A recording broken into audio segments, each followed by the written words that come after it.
This was the fun McDonald's you once knew, and this is it now. Lifeless, boring. What used to excite you, play places, mascots, actual fun Happy Meals, now feels like a good place for an office meeting. And if you're like most people, you can't help but feel a little disappointed, maybe even a little sad, knowing you'll never get that version of McDonald's again. You tell yourself companies modernize, they cut costs. McDonald's simply had to adapt, but something about their transformation feels strange. McDonald's was built for kids, and now it holds none of that. We looked into thousands of McDonald's ads, hundreds of corporate reports, and even past CEO interviews. And when you put the pieces together, you come to the scary truth. And their old building designs were never about fun.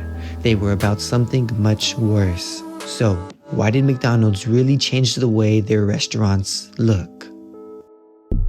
It's the early 2000s. McDonald's is losing customers, quickly falling behind higher quality fast food chains like Chipotle, Panera, and Starbucks. While McDonald's claims the changes they made were necessary to compete with their new enemies, the story they tell us doesn't quite add up. McDonald's tells us that Jim Cantalupo, the CEO at the time, came up with a plan he thought would save the franchise. He wanted to tone down the cheap fun by fading out play places and mascots, but still keeping McDonald's exciting, a place for families, just a little more modern. But before his vision could ever come to life, he suddenly died, making him the last CEO wanting to keep the original McDonald's alive. Because while Cantalupo wanted to save McDonald's, the new CEO, James Skinner, wanted to control it. He realized something Cantalupo didn't.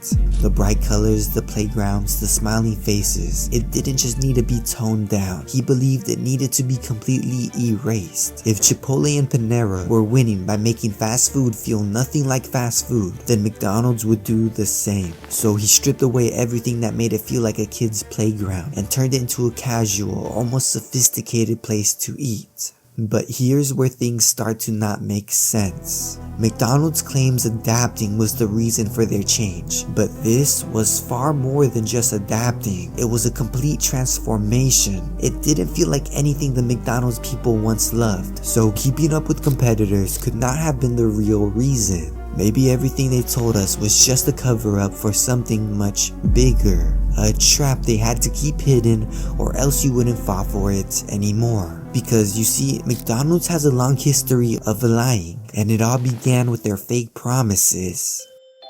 Remember those toys that made Happy Meals feel so special? McDonald's made you believe they were about making kids happy, but the second they wanted more money, they replaced them with cheap cardboard cutouts, while lying to your face, saying it was to save the planet. And let's not forget the fresh, never frozen beef claims. McDonald's spent millions convincing you their beef was fresh, top quality, but in reality, it was frozen, just like everything else on their menu. Given McDonald's track record of lies, we can almost be sure their new building designs hide something far darker. So, what's the real trap they've set, and how have you been falling for it your entire life? To uncover the truth, let's go back to the old McDonald's you remember, the one that was more than just a restaurant. Think back to your childhood. Why did everything McDonald's do seem to be designed to grab your attention if you were never the one holding the wallet? The toys, the play areas, the catchy commercials. Characters like Ronald McDonald didn't just appear in ads, they were everywhere. TV shows, movies, posters, always surrounded by kids eating McDonald's and having a great time. But in reality, this was never about fun. It was about using a now illegal marketing tactic known as pester power, where ads were specifically designed to get kids excited and have them beg their parents to buy whatever was being sold. It created a direct path from TV ads to parents' wallets, with kids acting as gatekeepers. Fortunately for McDonald's, they don't take much convincing. But as the years passed, things began to change. People began questioning if it was really right to advertise unhealthy food directly to children, which is exactly what McDonald's depended on. As concerns grew over childhood obesity, countries around the world began banning junk food marketing aimed at kids, and America soon followed. McDonald's was now forced to pull back its child-targeted ads, removing most of the characters, shows, and playful commercials that once made their brand so addictive. It seemed as if all hope was lost for McDonald's, but when this one door closed for them, An even bigger one opened. McDonald's realized that the kids they had originally trapped, the ones they targeted before these new laws took place, they were now adults. And those adults were likely parents themselves. McDonald's didn't need to find a new audience. They simply followed their old one. The bright colors, mascots, and playful ads were now replaced with sleek interiors, digital kiosks, and cozy coffee menus, all designed to appeal to the now grown-up version of the same kids they had hooked decades ago. They weren't targeting kids anymore. They were targeting the adults those kids became. But that's not even the evil part. By making McDonald's feel more mature, they gave those adults a reason to come back and bring their children. This passed down the McDonald's brand to kids without ever needing to advertise it. The playgrounds might be gone, but the Happy Meals stayed, the toys stayed, and the little ads that were still legal stayed. It was just enough to spark the same excitement in this new generation, so that the cycle could now begin. The kids who once begged for Happy Meals now walked into McDonald's as adults, taking their own kids there, unknowingly passing down the same addiction, so when those kids grow up, they'd want to come back and bring their own kids, repeating the cycle. The McDonald's redesign was never about keeping up with competitors. It was always about creating a generational trap, where each generation unknowingly sets the trap for the next, and chances are, you are already part of it. But it gets worse. Once McDonald's proved that modernizing a store meant making more money, the entire industry soon followed. Fast food was no longer about creating a fun, memorable experience. It became a race to see who could design a store that tricked the most people into spending more. If you walk into any of the new fast food chains, you'll notice the tricks immediately. The bright colors that once made you feel rushed are now soft and neutral tones that make the place feel calm and high quality. The fun play areas that gave a nasty, cluttered feeling are now gone, replaced with sleek tables and simple decor. Because to our brains, clean modern spaces just feel more expensive.